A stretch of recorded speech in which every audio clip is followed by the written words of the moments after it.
November 23, 2017. Khartoum. Sudanese President Omar al-Bashir Thursday castigated the U.S.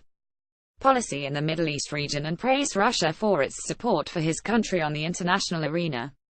Al-Bashir, who is visiting Russia for the first time, held talks on Thursday with President Vladimir Putin on economic and military cooperation between the two countries at the Black Sea resort of Sochi. According to a translated transcription of al-Bashir's speech during his meeting with Putin released by the Kremlin, the visiting president thanked Moscow for its support to his government during the past years. "We are grateful to Russia for its position at international venues. We appreciate its efforts to protect the Sudan," said al-Bashir during the meeting, which was attended by ministers from both sides. "Our positions coincide on the majority of issues. We are primarily opposed to U.S. interference in the domestic affairs of Arab countries, in particular, U.S. interference in Iran," he further added in his remarks to Putin, who was sitting beside him. The Sudanese president is wanted by the International Criminal Court (ICC) for genocide, crimes against humanity and war crimes for the actions of his government forces during the counterinsurgency in Darfur region. Also, the UN Security Council and the U.S. administration imposed a number of sanctions against the Sudan. In a shift of American policy towards the East African country, President Donald Trump last October decided to repeal the economic sanctions on Sudan. Also, American and Sudanese officials agreed to resume talks on the remaining sanctions. Nonetheless, al-Bashir went in his speech to Putin to accuse Washington of being the source of the problems that the Middle East is facing now. "We think the situation that developed in our country the same applies to Darfur, and South Sudan has the same roots, U.S. policy.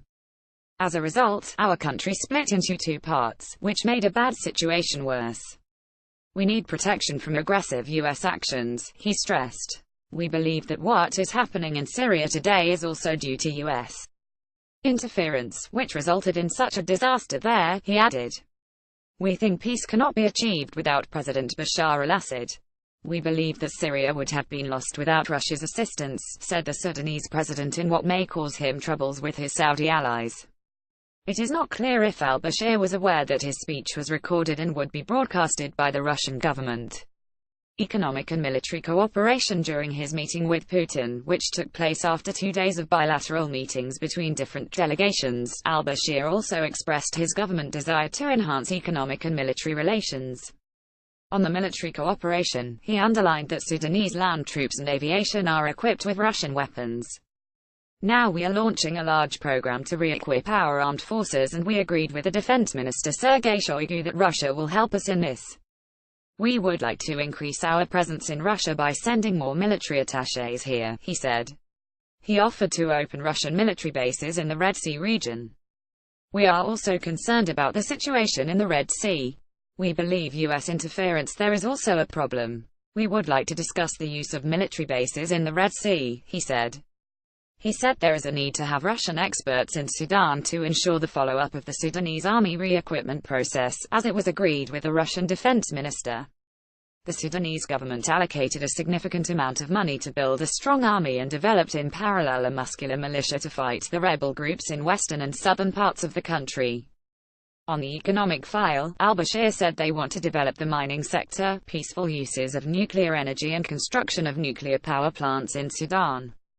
Also, he said they want to develop business with Russia in oil production, agriculture and railways. In return, al-Bashir proposed to help Russia develop relations with African countries, saying Sudan may become Russia's key to Africa. "We are also interested in developing relations with BRICS," he concluded. BRICS is an economic bloc including Brazil, Russia, India and China, and South Africa. Analysts say it will become among the 4 most dominant economies by the year 2050.